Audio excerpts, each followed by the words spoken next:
कैसे हो बच्चों? बच्चों आज हम करते हैं एक्सरसाइज 9.4 डिफरेंशियल इक्वेशन। तो क्वेश्चन नंबर 18 तक कर चुके थे, आज करेंगे क्वेश्चन नंबर 19। क्वेश्चन नंबर 19 की स्टेटमेंट देखते हैं। इसमें दिया हुआ है the volume of the spherical balloon being inflated changes at a constant rate if initially its radius is 3 unit and after 3 second it is 6 unit. Find the radius of the balloon after t second. तो देखो इसमें क्या है, सबसे पहले ये बात कर रहा है कि वॉल्यूम ऑफ द स्फीयर, ठीक है। तो आपको पता होना चाहिए कि वॉल्यूम ऑफ द स्फीयर क्या होता है, इतना तो पता होना चाहिए ना। और प्रीवियस क्लास में आपने पढ़ा हुआ है वॉल्यूम ऑफ स्फीयर, ये होता है 4/3 पाई आर क्यूब। ओके, अब वो बोल रहा है कि ये जो फैल रहा है, इन्फ्लेट हो रहा है, तो वो कांस्टेंट रेट से हो रहा है। और साथ में ये बोल रहा है कि इनिशियली उसका सबसे पहले उसका जो रेडियस था 3 यूनिट था। मेरे कहने का मतलब इफ जब time t equal to 0, initially starting में जब टाइम 0 है, तो देन आर की वैल्यू क्या थी? 3 यूनिट्स, ठीक है, समझ गए। और वो बोल रहा है कि 3 सेकेंड के बाद if t is equal to 3 second then उसका रेडियस कितना हो गया? r is equal to 6 unit हो गया, ठीक है। तो हमने फाइंड क्या करना है? Radius of the balloon after t second. तो उसके सबसे पहला जो ये लाइन दी हुई है ऊपर वाली लाइन, उसमें लिखा हुआ है कि उसका जो वॉल्यूम है वो चेंज हो रहा है कांस्टेंट रेट से। वॉल्यूम मेरे उसका कहने का मतलब ये है कि d v rate of change of volume with respect to time, time के साथ ही वॉल्यूम चेंज होता है जब वो फूल रहा है, ठीक है, जो फैल रहा है वो। तो rate of change of volume with respect to time, तो ये क्या है? कांस्टेंट है, ठीक। तो ये हमारा मेन जो इंपॉर्टेंट पॉइंट है हमारा ये है। इसमें क्या करना है? अब हमने कुछ नहीं करना, ये जो है वॉल्यूम की वैल्यू जो है v के प्लेस पे रख देनी है हमने। तो देखो मैं रख रहा हूं, पहले तो हमने इसको डिफरेंशियल इक्वेशन की फॉर्म में बनाना है कि डिफरेंशियल इक्वेशन जब बनेगी उसके सोल्यूशन तो उसके बाद की बात करेंगे ना। जो सोल्यूशन आएगा तो वही तो होगा उसका कि find the radius of the balloon after t second के बाद। तो पहले डिफरेंशियल इक्वेशन बना लेते हैं। इसका मैंने देखो d/dt, इसके प्लेस पे मैंने रखा 4/3 pi R cube is equal to K. अब क्या ये जो कांस्टेंट है इसको मैं बाहर कर रहा हूं, तो इसको मैंने इस तरफ कर दिया। मैंने किया यहां पे 4π/3, यहां मैंने कर दिया आर क्यूब। ओके, अब इसका डिफरेंशिएट करते हैं, इसको d/dt इसका डिफरेंशिएट कर लेते हैं। तो देखो इसका डेरिवेटिव क्या आएगा, क्योंकि ये विद रिस्पेक्ट टू t है और यहाँ पे हमारा r है। जब डेरिवेटिव करेंगे थोड़ा ध्यान से करना है। तो इसका क्या है? देखो 4π/3, इसका आएगा 3r² और फिर अगेन करना पड़ेगा क्योंकि ये r है और यहाँ पे t है। तो इसका क्या है? dr/dt इज इक्वल टू, इस तरफ तो k ही है। इसमें क्या है? 3 कैंसिल हो गया, मेरे पास क्या आया? 4πr² dr/d is equal to k. Okay, अब देखो ये आ गया। अब ये डिफरेंशियल इक्वेशन, ये हमारी डिफरेंशियल इक्वेशन फॉर्म होगी, ठीक है। अब डिफरेंशियल इक्वेशन जब फॉर्म होगी हम क्या करते हैं? वेरिएबल सेपरेशन, इसका वेरिएबल सेपरेट कर देंगे, r एक तरफ कर देंगे, t एक तरफ कर देंगे। तो देखो क्या आया मेरे पास? 4πr², यहां पे dr और dt को मैं इस तरफ ले जा रहा हूं, तो k dt। ओके, अब इसको हमारा वेरिएबल सेपरेट हो गए। अब करेंगे इसके इंटीग्रेशन करनी है इसकी बोथ साइड। तो देखो क्या आया? इंटीग्रेशन में जो हमारा कांस्टेंट है 4π, ये तो बाहर ही रहता है इंटीग्रेशन से। तो इसका आया r² dr और इसके इंटीग्रेशन के बाहर कर दिया, कांस्टेंट है, और यहां dt। अब क्या इंटीग्रेशन देखो 4π, इसका क्या है? r³ अपॉन 3 और इसका क्या है? k t plus constant of integration C. Okay, अब हमारे पास इसको इक्वेशन को नंबर 1 मान लो सपोज, ठीक। इसमें क्या है, कॉन्स्टेंट ऑफ इंटीग्रेशन सी की वैल्यू, ठीक है, और के की वैल्यू हमें पता नहीं है अभी, ये हमने फाइंड करनी है दो वैल्यूज। तो देखो कैसे फाइंड करनी है, जो हमें गिवन कंडीशन दी हुई, ये कंडीशन दी हुई है, if t is equal to 0 then r is equal to 3, if t is equal to 3 then r is equal to 6। ये कंडीशन हम यह इक्वेशन नंबर 1 पे लगाएंगे। तो देखो कैसे करना है इसको, if t is equal to 0 then r is equal to 3। हमने क्या करना है, इसके जहां पे आर है वहां पे 3 पुट करो, जहां पे टी है वहां 0 कर दो। तो मैंने क्या किया, देखो 4 पाई और आर के प्लेस पे 3 क्यूब अपॉन 3, और ये तो 0 ही आ गया, टी 0 है, प्लस सी। तो ये 3 यहां कैंसिल हो गया, मेरे पास कितना आया 36, या 9 into 4 36 pi is equal to C. तो सी की वैल्यू मेरे पास क्या आई 36 पाई। ओके, एक कांस्टेंट की वैल्यू आ गई। अब बात करते हैं के की, अभी तक हमारे पास के की नहीं आई। इस इक्वेशन में क्या है, if t is equal to 3, time जब 3 हो रहा है तो उसका रेडियस कितना हो रहा है 6। इस इक्वेशन में पुट करेंगे टी के प्लेस पे 3 और आर के प्लेस पे 6, और साथ में जो सी की वैल्यू है यहां रख देंगे। सी की वैल्यू हम निकाल चुके हैं, तो देखो कैसे करना है।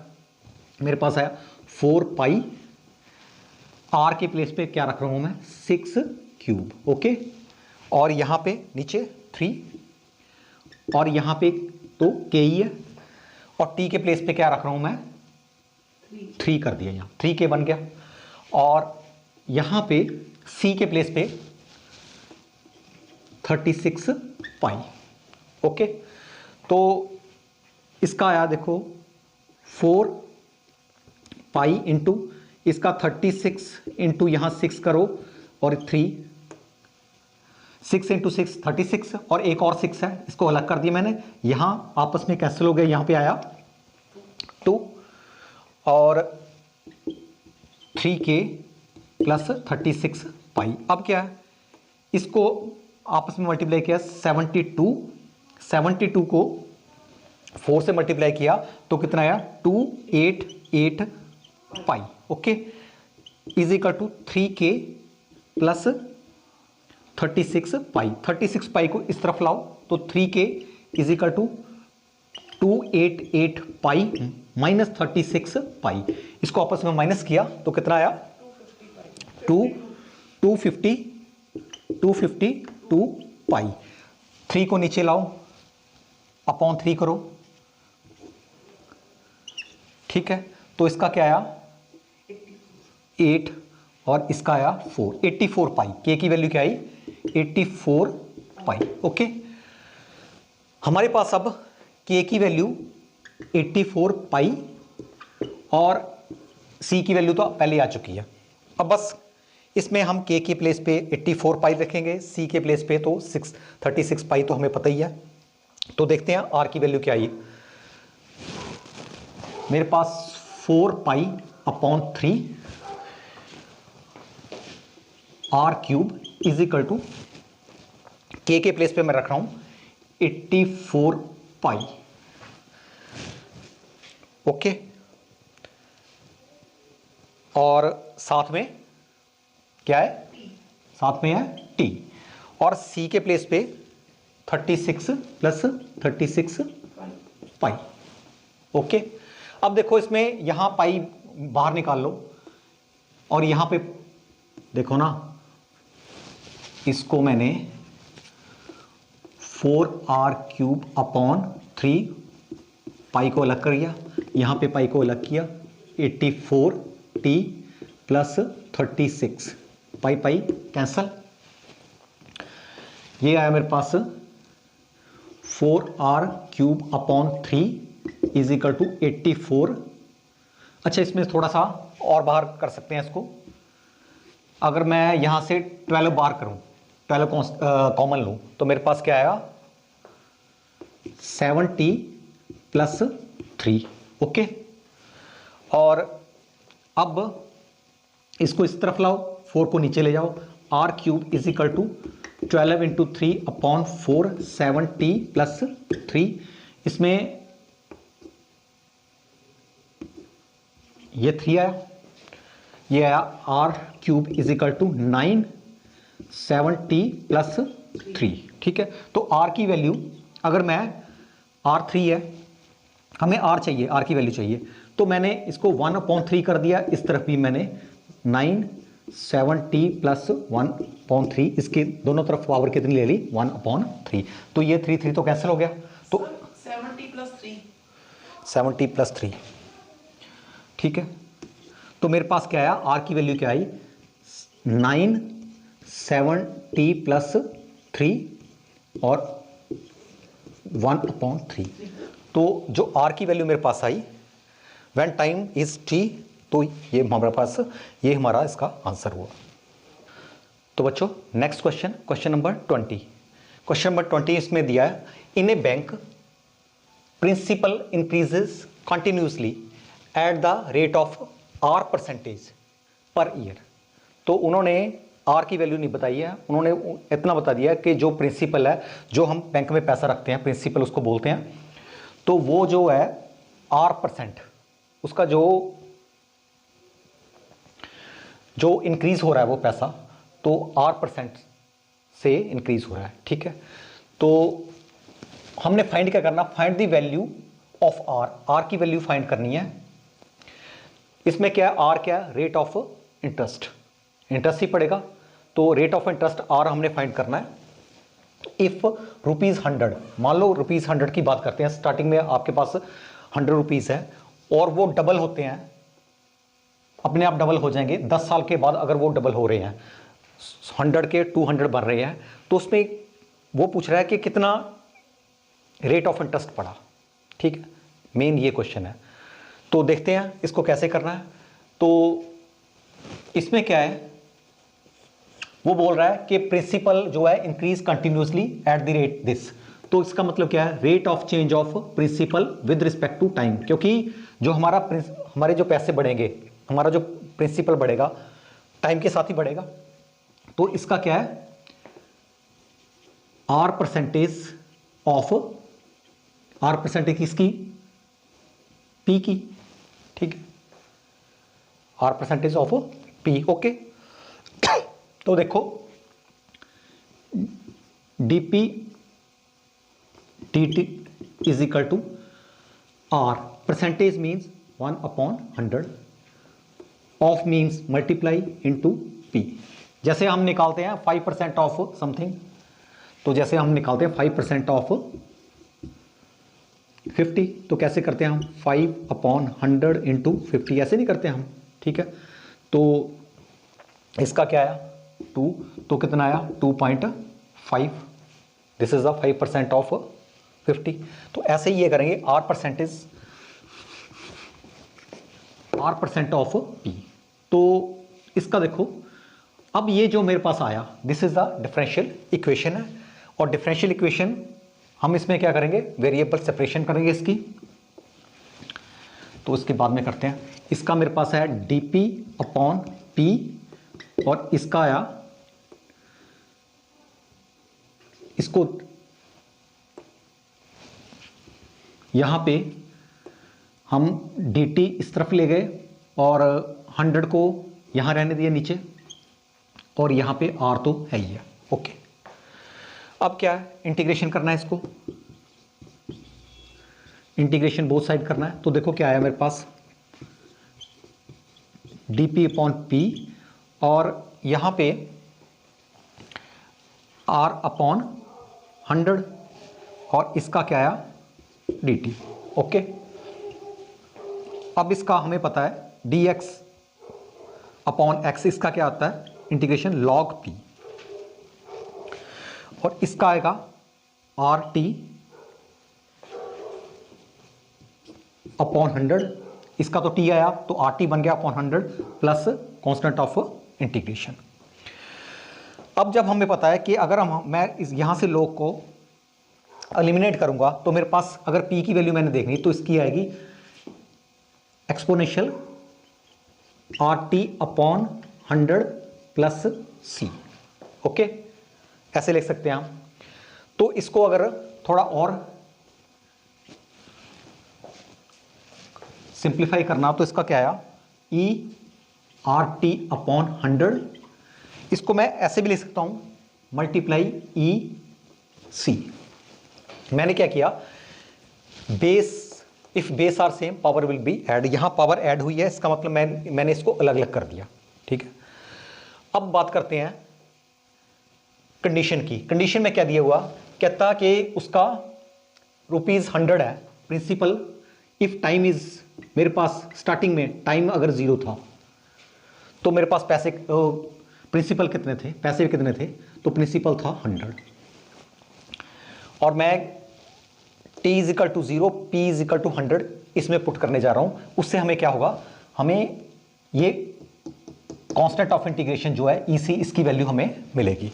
तो देखो क्या है इसका, इसके प्लेस पे आया 100 और यहां पे ये तो 0 हो गया पूरा ही, और इसका क्या आया EC। तो EC की वैल्यू मेरे पास क्या आई 100। EC किसके आ गया, इसकी वैल्यू आई 100। ओके, अब हम बात करते हैं, उन्होंने बताया हुआ कि if time is 10 year, if t is 10, ठीक है, तो उसका जो प्रिंसिपल डबल हो जाएगा, तो कितना होगा 200। तो देखते हैं इसमें p के प्लेस पे रखते हैं 200 और ये E R, t के प्लेस पे क्या रखा मैंने 10 अपॉन 100, तो नीचे है ही है, और मल्टीप्लाई यहां पे क्या है EC की वैल्यू क्या है 100।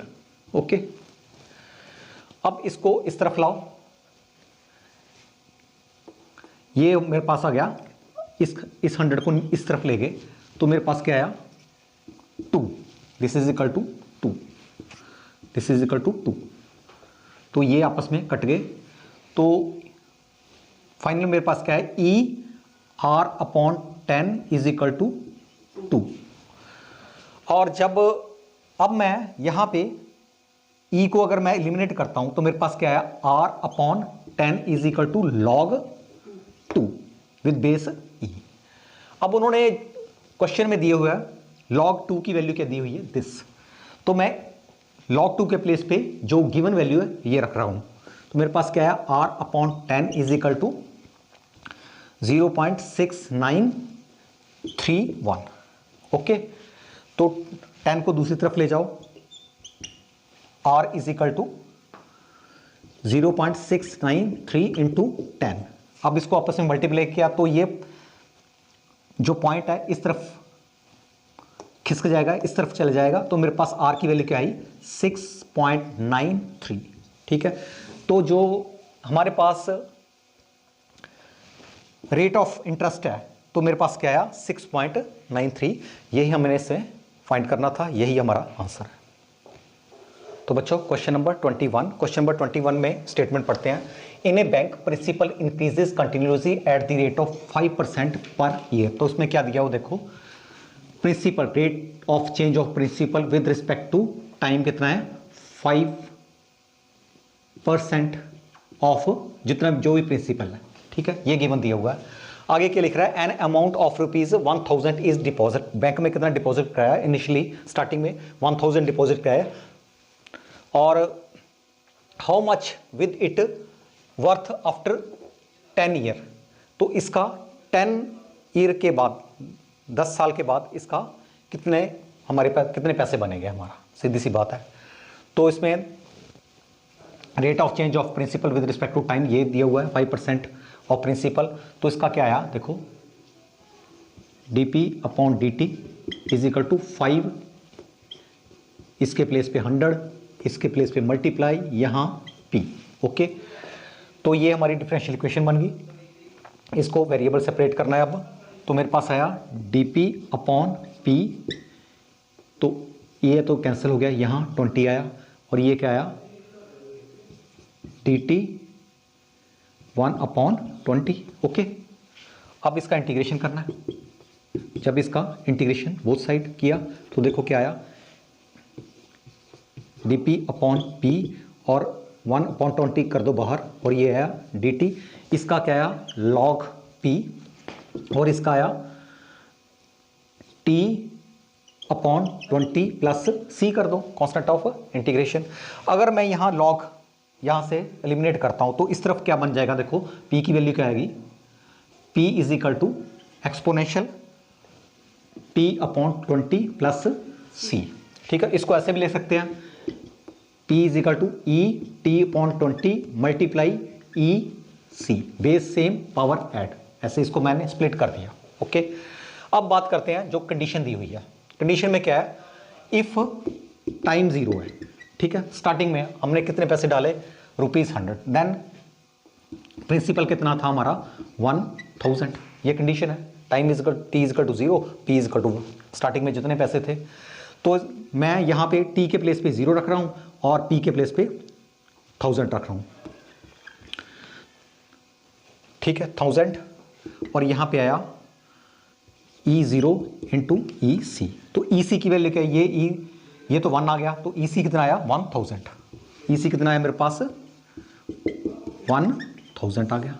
ठीक है, ये कांस्टेंट की वैल्यू आ गई हमारे पास। अब क्या है, वो क्या पूछ रहा है अब कि how much with it worth after 10 year if t is equal to 10। तो देखो हम t के प्लेस पे 10 करेंगे और यहां पे कांस्टेंट की वैल्यू रखेंगे, तो देखते हैं क्या आया मेरे पास, p is equal to E, यहां 10/20 into this is value of E C, तो ये 1000 आ गया। ओके, अब क्या है, p ये मेरे पास आया 1/2, 1/2 मीन्स 0.5, 1/2 0.5, ओके, इंटू 1000। अब उन्होंने गिवन दी हुई है E 0.5 इज इक्वल टू 1.648, तो इसके प्लेस पे मैं रखूंगा 1.648, तो ये आया मेरे पास 1.648 इंटू 1000। ठीक है, इसका अगर पॉइंट निकालो तो ये 1000, ये आपस में कैंसिल हो गया, तो P की वैल्यू क्या आई मेरे पास 1648। हमारा जो प्रिंसिपल कितना होगा, कितने पैसे बन जाएंगे हमारे after 10 year, 1648। This is our answer. तो चलते हैं नेक्स्ट क्वेश्चन पे, क्वेश्चन नंबर 22। तो क्वेश्चन नंबर 22 स्टेटमेंट देखते हैं। इन्होंने लिखा है, in a culture the bacteria count is 1 lakh, the number is increased by 10% in 2 hours. In how many hours will the count reach 2 lakh if the rate of growth of bacteria is proportional to number of present? तो ये जो last line है यहां से शुरू करते हैं, if the rate of growth of bacteria is proportional to the number present। तो देखो let, मान लो let number of bacteria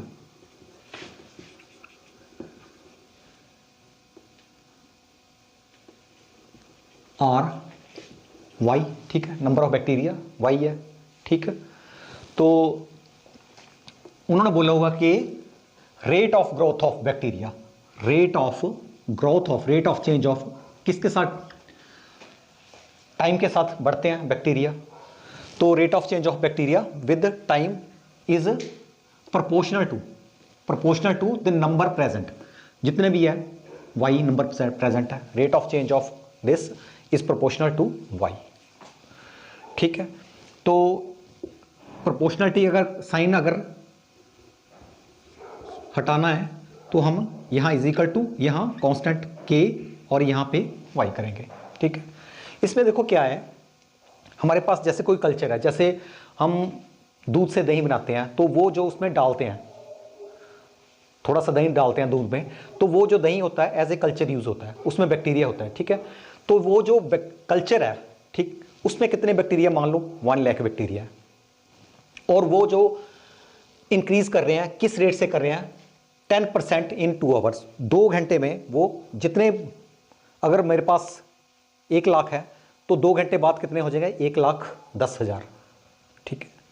तो 2 घंटे में 10% और इंक्रीज हो जाएंगे। तो ये बोल रहा है वो, तो वो कह रहा है वो in how many hours will count reach 2 lakh, और वो पूछ रहा है कि इन हाउ मैनी, कितने टाइम के बाद वो 2 लाख बन जाएंगे बैक्टीरिया, 1 लाख से 2 लाख कितने टाइम के बाद बन जाएंगे, ये पूछ रहा है। बस ये हमारा क्वेश्चन है। तो अब ये हमारी डिफरेंशियल इक्वेशन बन गई। इसको वेरिएबल सेपरेट करेंगे अब इसका, तो क्या आया मेरे पास, dy upon y is equal to k d t. Integration करेंगे, इंटीग्रेट किया तो मेरे पास क्या आया, log y is equal to k t plus C. Okay, अब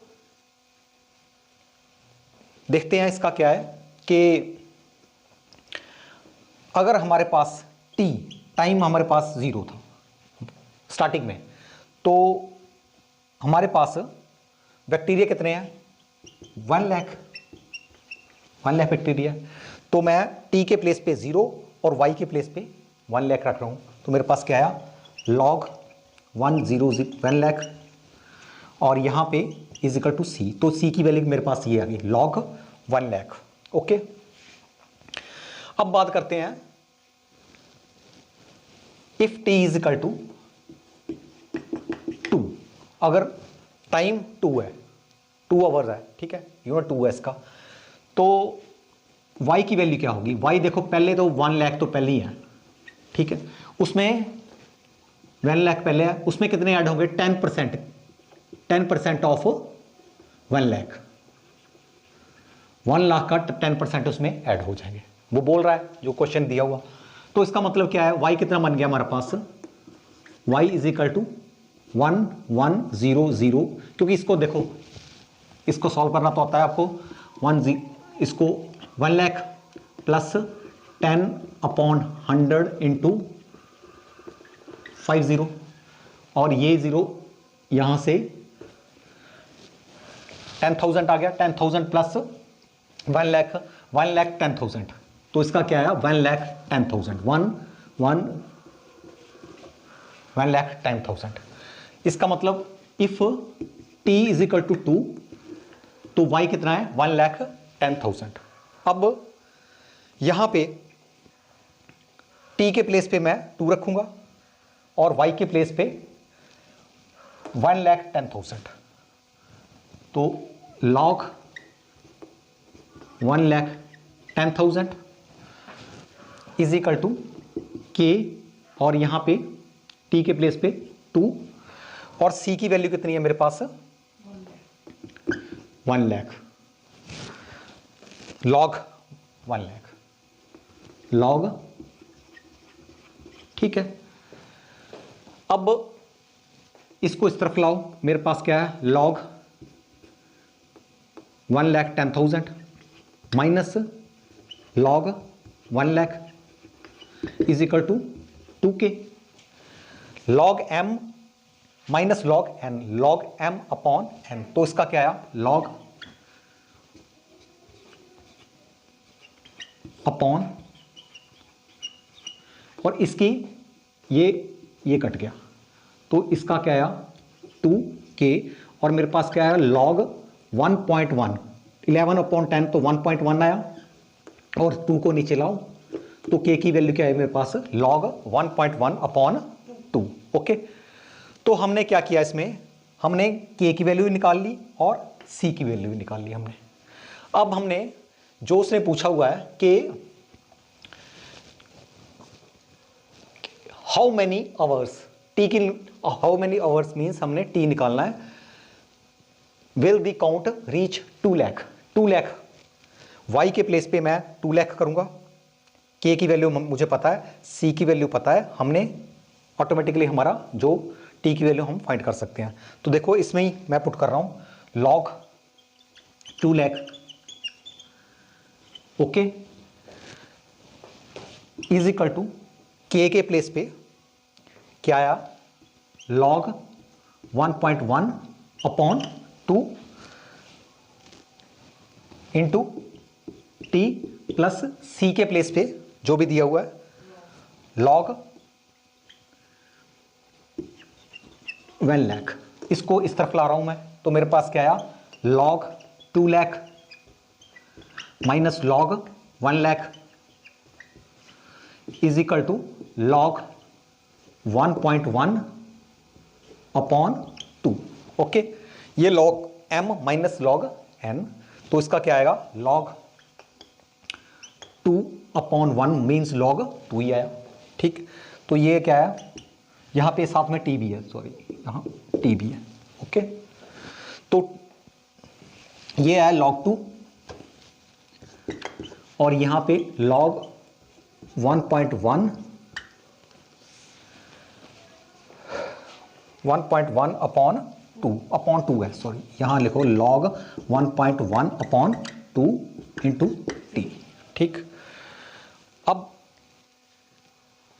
t की वैल्यू क्या होगी, देखो इसको नीचे लाओ, t is equal to log 2 upon log 1.1। ठीक है, तो ये मेरे पास t की वैल्यू आएगी, जो भी है यही हमारा इसका आंसर हुआ। ओके, तो बच्चों इस एक्सरसाइज का लास्ट क्वेश्चन, क्वेश्चन नंबर 23, तो ये एमसीक्यू क्वेश्चन है, तो इसमें कुछ नहीं है ये question. The general solution of differential equation दी हुई है, इसका जनरल सोल्यूशन निकालना है, बस इतना ऐसा क्वेश्चन है। तो देखो कैसे करना है इसको, dy upon d x is equal to e x plus y, इसको मैं स्प्लिट कर रहा हूँ e x into e y, क्योंकि वेरिएबल सेपरेशन करनी है इसकी, तो y को अलग कर देना है, x को अलग कर देना। ये मैं नीचे लाया, dy upon e y e x d x, इसको ऊपर ले जाना, e minus y d y और यहाँ पे ई एक्स डी एक्स। ठीक है, इसका इंटीग्रेशन करना है, इंटीग्रेशन किया, इसका क्या आया, माइनस वाई, अगेन किया माइनस वाई का डेरिवेटिव, इसका -1 आया, नीचे रख दिया, और यहाँ पे ई एक्स प्लस सी। ओके, अब इसका ये नेगेटिव ऊपर ले गए, इसका आ गया माइनस में, नेगेटिव में आया, तो इसको इस तरफ लाए, minus e y minus e x is equal to C. Minus को कॉमन निकाल लो तो ये प्लस हो गया, यहाँ पे इसको मैंने नेगेटिव कर दिया। ओके, अंडरस्टैंड करके, तो माइनस सी को C1 लिख लो, कोई प्रॉब्लम नहीं है इसमें। तो मेरे पास आया E minus Y plus E x is equal to constant, कोई भी कॉन्स्टेंट C1। तो यहाँ पे मेरा ऑप्शन है ई एक्स प्लस ई माइनस वाई, ये हमारा जो ऑप्शन हुआ ऑप्शन ए, इसमें हमने ए पे टिक करना है। तो बच्चों आज हमने एक्सरसाइज 9.4 को कंप्लीट किया, तो नेक्स्ट वीडियो में हम जो भी एक्सरसाइज 9.5 होगी वहाँ पे चलेंगे। आज के लिए इतना ही।